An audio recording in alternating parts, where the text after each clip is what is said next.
नमस्कार, आदाब, सुस्वागतम। आप सभी का हमारे इस यूट्यूब चैनल पे स्वागत है। जैसा आप सभी को पता है, कल हमने जैन धर्म का पूरा क्वेश्चन किया था घटना चक्र से। आज इसी लेक्चर को आगे बढ़ाते हुए हम लोग आज प्राचीन में जितने भी राज्य और राजधानी थे उसको कंप्लीट करने की कोशिश करेंगे। ठीक है, जो लोग हमारे साथ नए जुड़े हैं वो चैनल को लाइक कर लेंगे और सब्सक्राइब कर लेंगे, जिससे हमारा पूरा घटना चक्र का वीडियो आपके सामने फर्स्ट नोटिफिकेशन पहुंच जाएगी। और ये आने वाले एग्ज़ाम में काफ़ी इंपॉर्टेंट होने वाले, चाहे वो बिहार दरोगा का एग्ज़ाम हो, चाहे वो बीएसएससी का हो, चाहे वो रेलवे में, ये सब ये क्वेश्चन पूछे जाते हैं। तो ज़्यादा लेट ना करते हुए अपने इस वीडियो को आगे बढ़ाते हैं और चलते हैं अपने पहले क्वेश्चन के। तो हमारा पहला क्वेश्चन ये है कि भारत के प्राचीनतम प्राप्त सिक्के जो थे वो किस चीज़ के बने हुए थे। देखिए, यहाँ पहला क्वेश्चन पूछा था, भारत में प्राचीनतम प्राप्त सिक्के किस चीज़ के थे, तो ये चांदी के बने होते थे। अगर ये पूछे जाए कि प्राचीनतम प्राप्त सिक्के का नाम क्या है, तो उसका नाम होगा आहत सिक्का। ठीक है, ये हमारे आहत सिक्के हो जाएंगे। चलिए हम एक्सप्लेनेशन की तरफ चलते हैं। भारत के प्राचीनतम प्राप्त सिक्के आहत सिक्के हैं, या इसी को हम पंचमार्क सिक्के कहते थे, जो चांदी के बने होते थे। यहाँ पर क्वेश्चन पूछा हुआ है कि प्राचीनतम सिक्का जो था यानी आहत जो था वो किस चीज़ के बने होते थे, तो वो हमारे चांदी के होते थे। तो इनके ऊपर क्या हुआ, ठप्पा देकर निशान बनाए जाते थे, इसलिए इन्हें आहत या इसको पंचमार्क सिक्के कहा जाता है। आशा करते हैं ये क्वेश्चन कंप्लीट हो गया होगा। चलिए अपने क्वेश्चन हमारा दूसरा क्वेश्चन है कि निम्नलिखित में से कौन सा सुमेलित नहीं है। तो अंग की राजधानी चंपा थी, मत्स्य का विराटनगर थी, वत्स का कौशंबी था। तो इसमें क्या था, कौशल का क्या था, कौशल का राजधानी अहिचित्र नहीं है। कौशल की राजधानी जो थी हमारा श्रावस्ती थी। अहिचित्र जो था क्या था, उत्तरी पंचाल और दक्षिणी पंचाल की राजधानी थी। ठीक है, उत्तरी पंचाल और दक्षिणी पंचाल, यानी कौशल जो था किसकी राजधानी थी, ये श्रावस्ती की राजधानी थी। किसकी थी, श्रावस्ती की थी। ये हमारा ऑप्शन ही हो जाएगा बी, ये हमारा नहीं है। चलिए इसका हम एक्सप्लेनेशन की तरफ चलते हैं। कहा कौशल महाजनपद की राजधानी साकेत तथा श्रावस्ती थी, यानी कौशल की राजधानी जो थी साकेत, या इसी को हम श्रावस्ती के नाम से जाना जाते थे।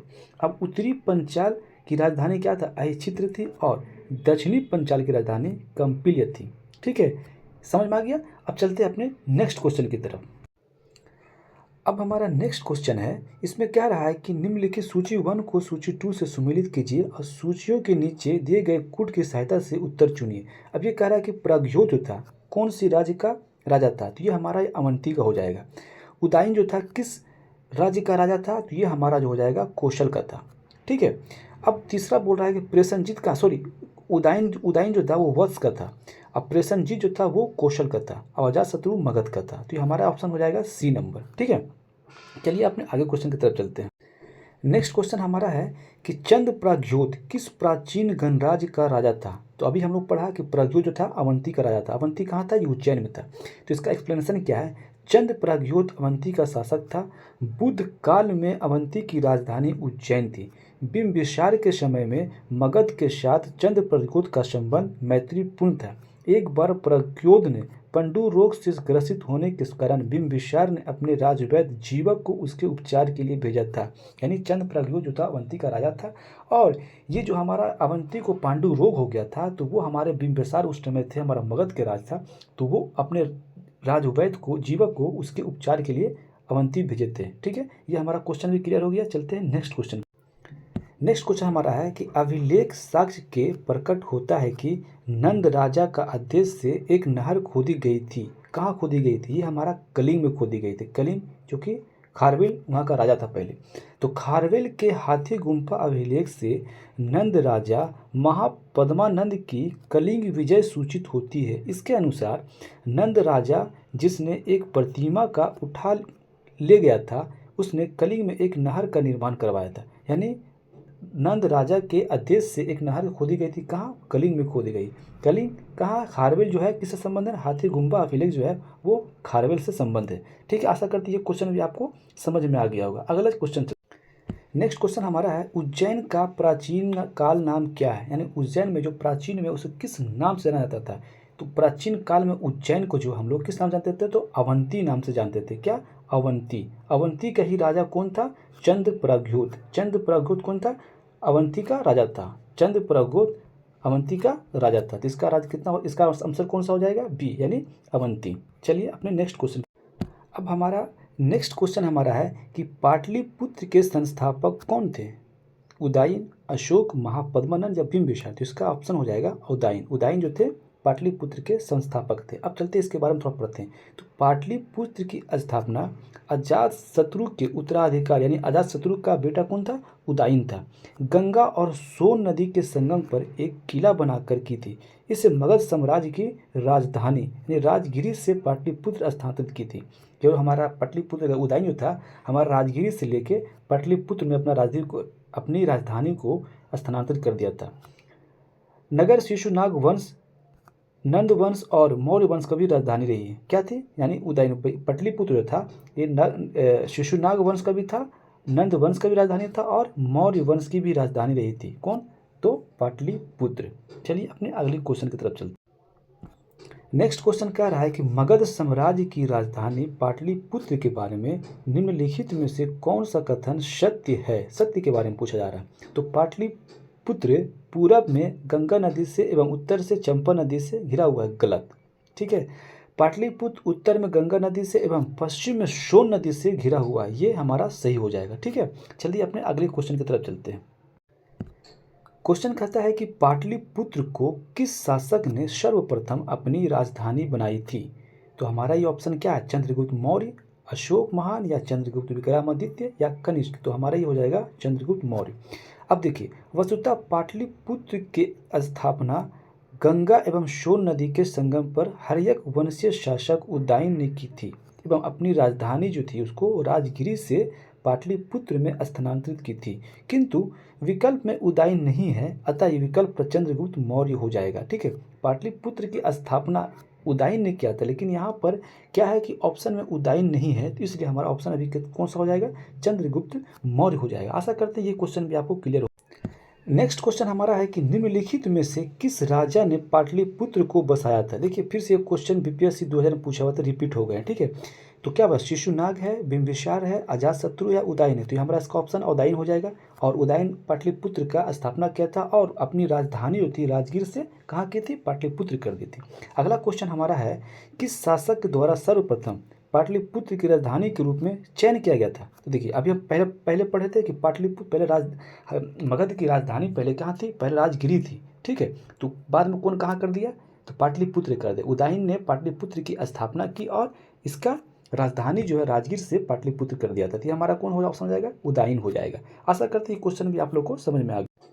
नेक्स्ट क्वेश्चन है कि उदयन वासवदत्ता की दंत कथा जो है वो किससे संबंधित है? मथुरा से है, कौशाम्बी से है, उज्जैन से या महिष्मती से? तो इसका ऑप्शन हो जाएगा उज्जैन से। उदयन वासवदत्ता की दंत कथा उज्जैन से संबंधित है। इस कथा को महाकवि भास ने अपनी नाटक स्वप्नवासवदत्तम में वर्णित किया है। यानी उस स्वप्नवासवदत्ता का रचना कौन किया था? तो हमारा ये भास किए थे। ठीक है।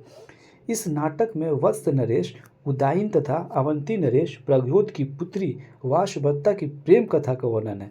ये कथा उस समय की है जब उदयन उज्जैनी कारागार में उम्र कैद थे। ठीक है। यानी उदयन वासवदत्ता का संबंध किससे है? तो हमारा ये उज्जैन से है। और किससे है? उदयन से है। और इसका स्वप्नवासवदत्ता किसने लिखा था? तो हमारा ये भास ने लिखा था। और किस किस से है? तो हमारा उज्जैनी कारागार में जब कैद हुए थे उस समय उज्जैन के प्रद्योत की पुत्री का वासवदत्ता था, उससे हमारा ये संबंध है। ठीक है। तो ये आपको समझ, आशा करते हैं ये भी आपको समझ में आ गया होगा। नेक्स्ट क्वेश्चन हमारा है कि प्रथम मगध साम्राज्य का उत्कर्ष किस शताब्दी में हुआ? यानी मगध साम्राज्य का उत्कर्ष पहली बार जो हुआ था वो किस शताब्दी में हुआ? ईसा पूर्व 4वीं शताब्दी में, ईसा पूर्व 2वीं शताब्दी में, ईसा पूर्व 1ली शताब्दी में? तो इसका आंसर हो जाएगा ईसा पूर्व 6ठी शताब्दी में हुई थी। अब इसका हम एक्सप्लेनेशन देखते हैं। एक्सप्लेनेशन है कि प्रथम मगध साम्राज्य का उत्कर्ष ईसा पूर्व 6ठी शताब्दी में हुआ था।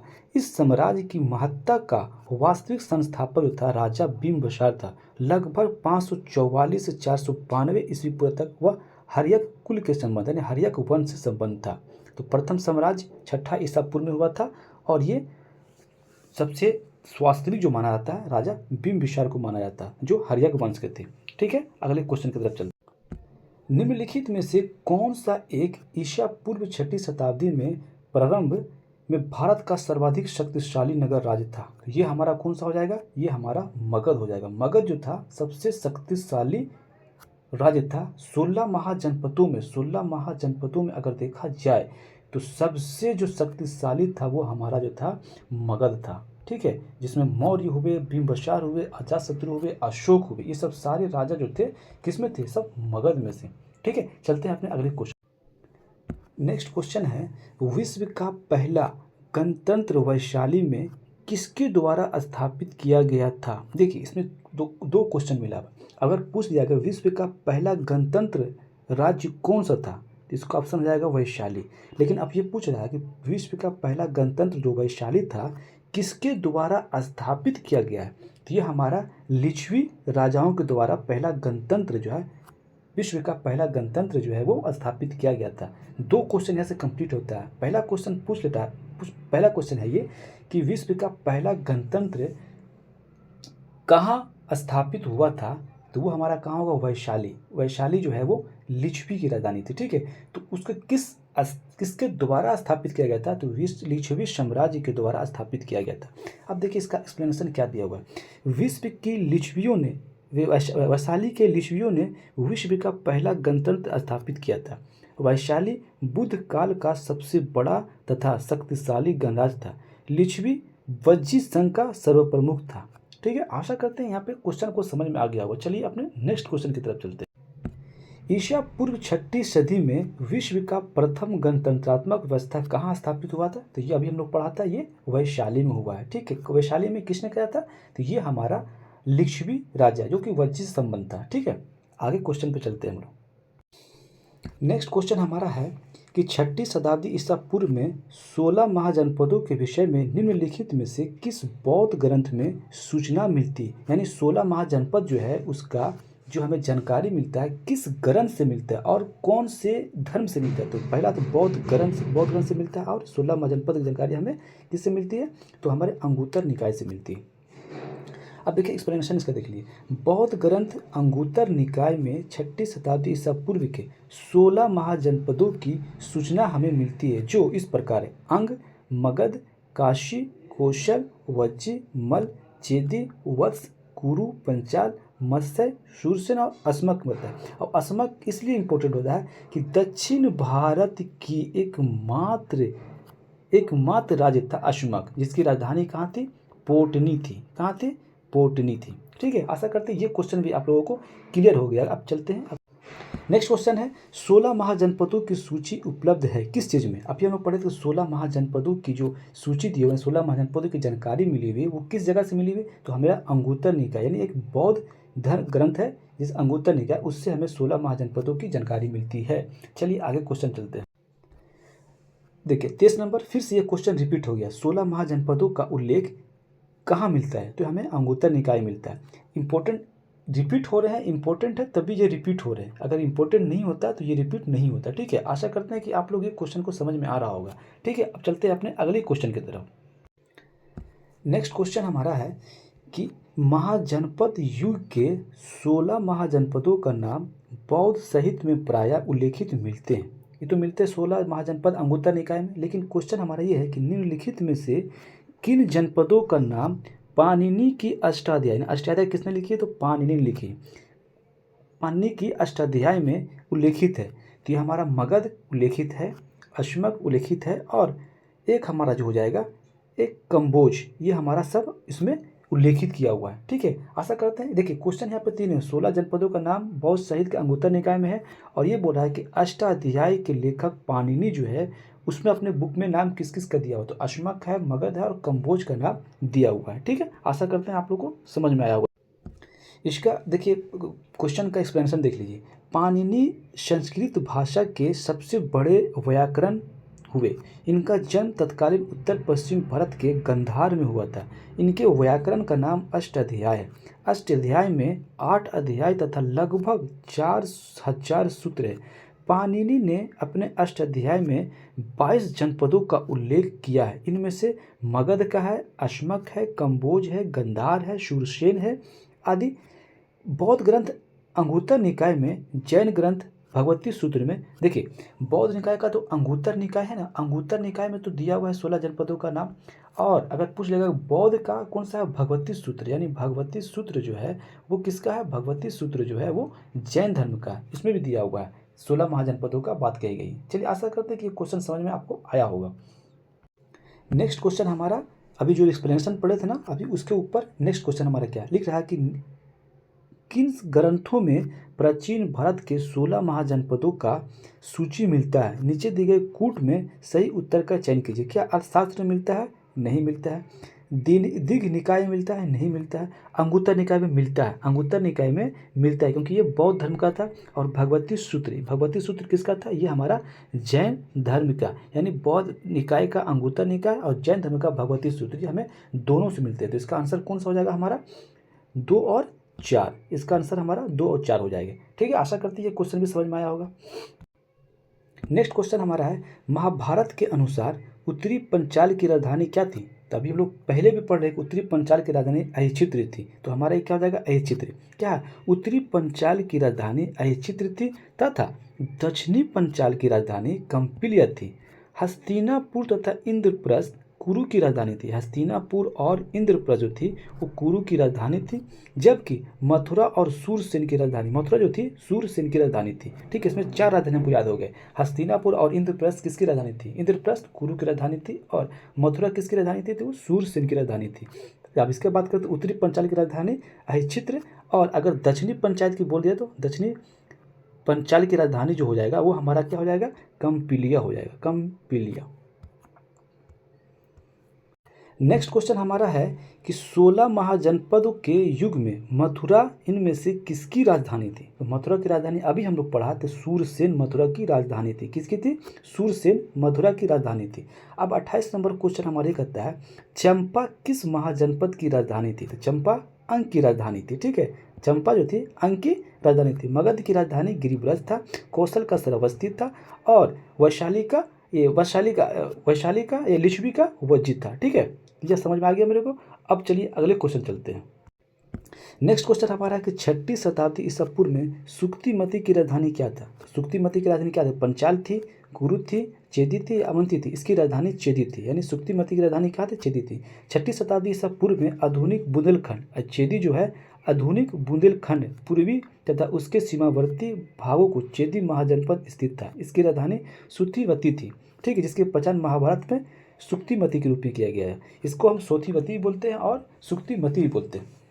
चलिए अगला क्वेश्चन देखते। नेक्स्ट क्वेश्चन हमारा, गोदावरी नदी के तट पर स्थित महाजनपद का क्या नाम था। देखिए ये बहुत इंपॉर्टेंट, ये हर एग्जाम में क्वेश्चन पूछते हैं। ठीक है, कि गोदावरी नदी एक ऐसी राजधानी थी जो दक्षिण भारत की एक लास्ट राजधानी थी। इसका कहाँ था राजधानी, अशमक था। ठीक है, अशमक गोदावरी नदी पर अशमक था। अशमक की राजधानी कहाँ थी, पुटनी थी। चलिए आप इसका एक्सप्लेनेशन देखते हैं।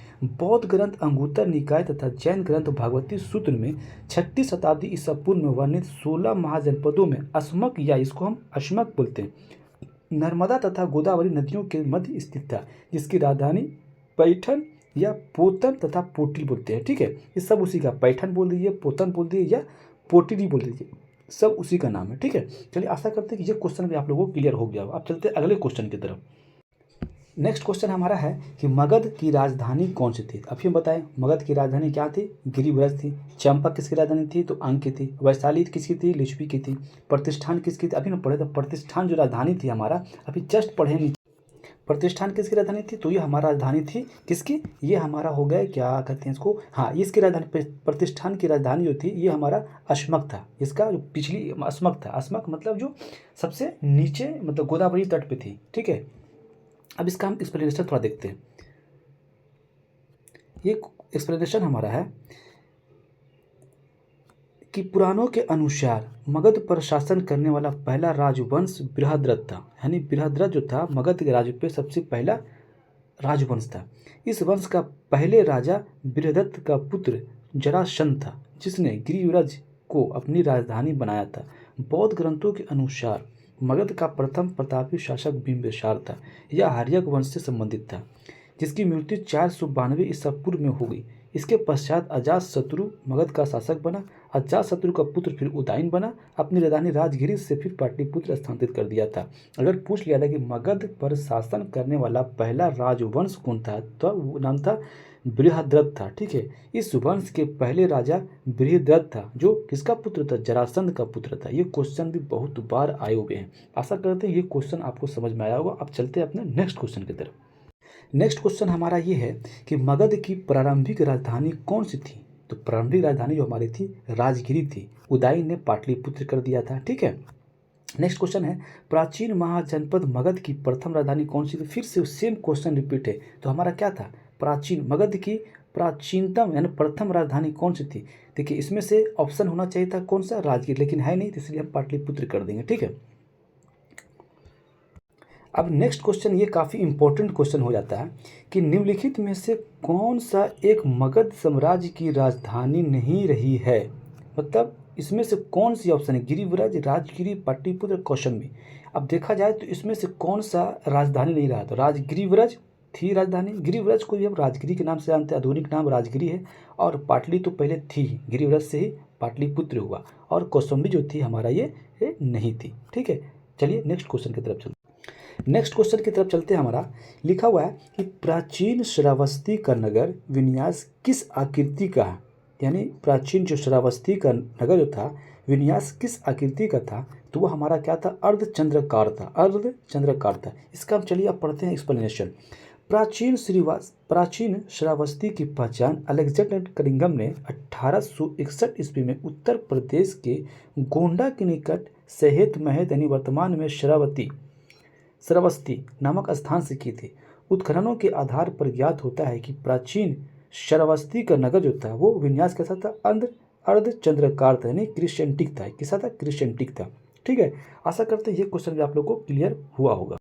क्वेश्चन हमारा ये है कि मगध के किस प्रारंभिक शासक ने राज्यारोहण के लिए अपने पिता की हत्या की एवं स्वयं इसी कारणवश अपने पुत्र द्वारा मारा गया। तो देखो अजातशत्रु ने अपने पिता बिंबिसार की हत्या की और अजातशत्रु का ही बेटा कौन हुआ, उदयन जो हुआ था इसने अपने पिता की हत्या करके गद्दी पर बैठ गए। यानी जैसे को तैसा। तो यही कहता है कि मगध का शासन अजातशत्रु 492 से 460 ईसा पूर्व तक अपने पिता हर्यक वंश के संस्थापक बिंबिसार की हत्या कर राजगद्दी पर बैठा था। इसकी हत्या भी इसके पुत्र उदयन ने कौशाम्बी के वश राजा उदयन से भी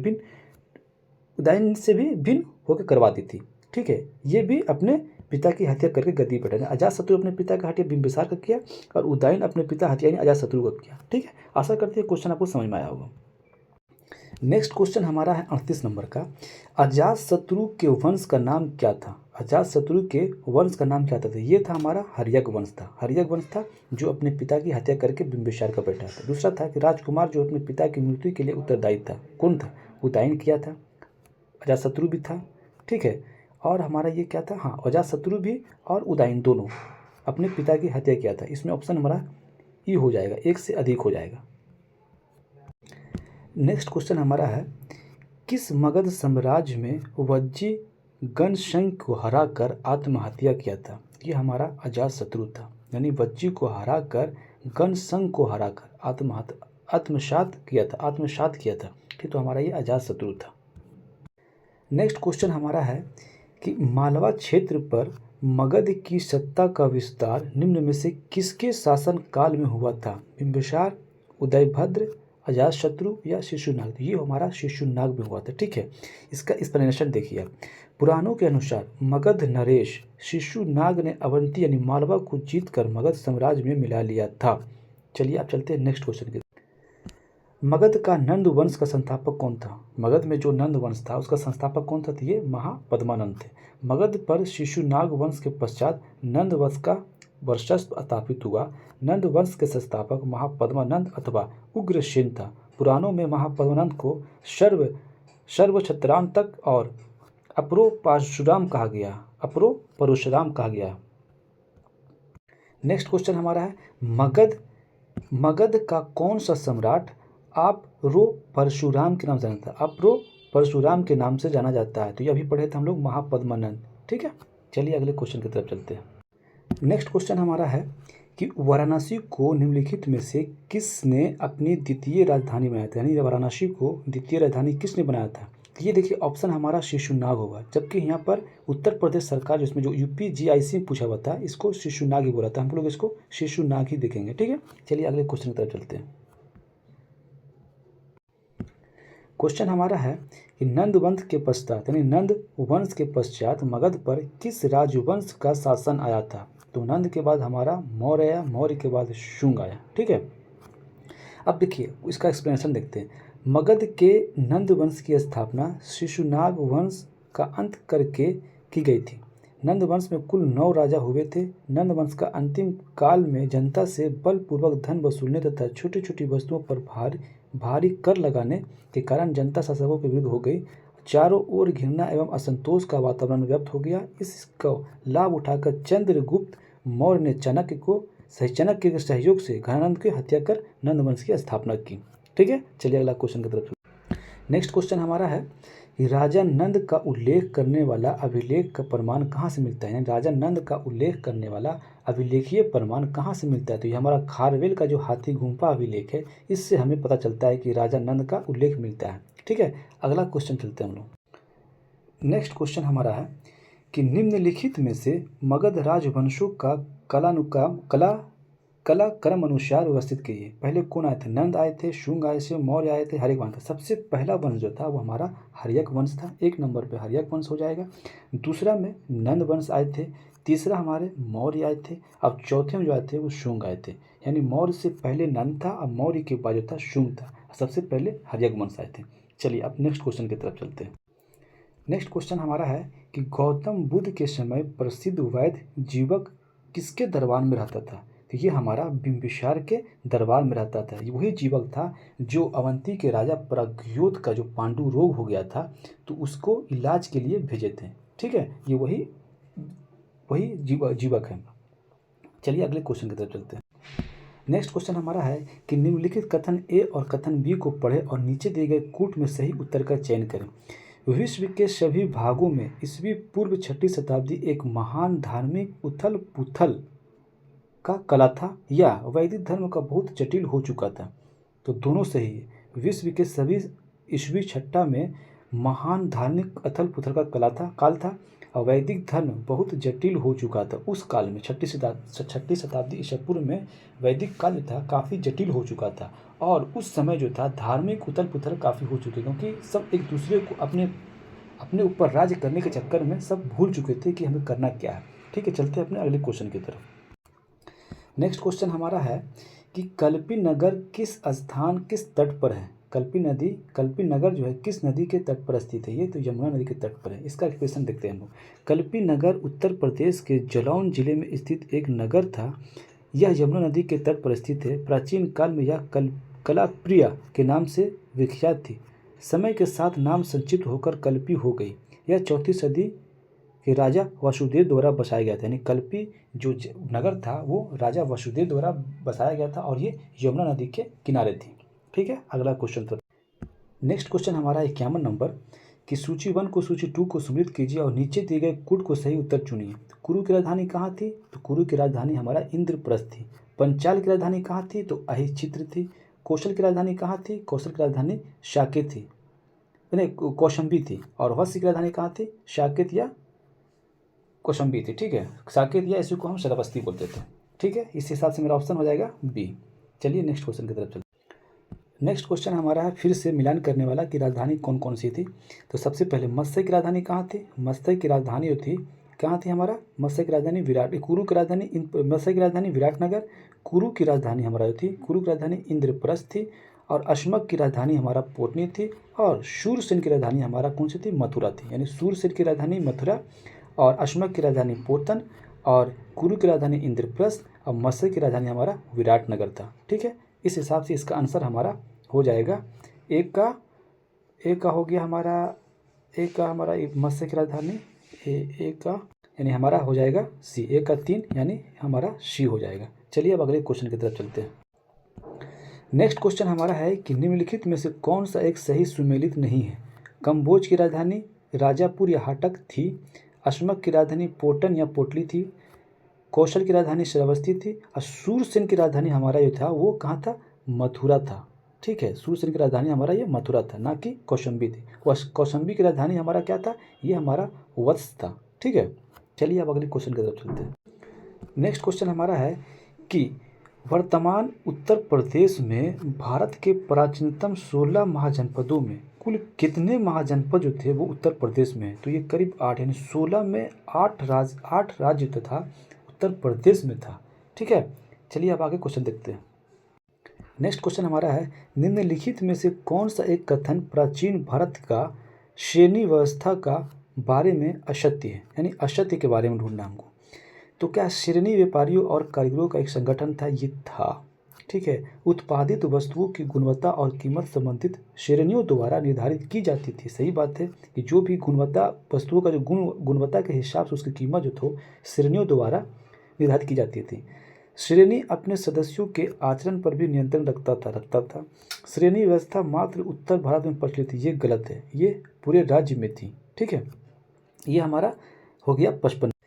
ये हमारा लास्ट 55 क्वेश्चन था दोस्त। ये हमारे पूरे कंप्लीट अच्छे से कर लिए। आशा करते हैं कि आप लोगों को ये अच्छा लगा होगा। अगर दोस्त अच्छा लगता है तो हमारे इस चैनल को लाइक और सब्सक्राइब कर लीजिएगा और अपने दोस्तों को भेज दीजिएगा वीडियो, जिससे वो हेल्प मिले। और आने वाले हम ऐसे ही सारे वीडियो घटना चक्र का एक एक करके आप लोग के सामने पेश करेंगे। तो हमसे आप लोग जुड़े रहिएगा और अपने दोस्तों को भी जुड़वाइए और साथ मिलकर तैयारी कीजिए। ठीक है, आज के लिए इतना ही काफ़ी। जय हिंद, जय भारत।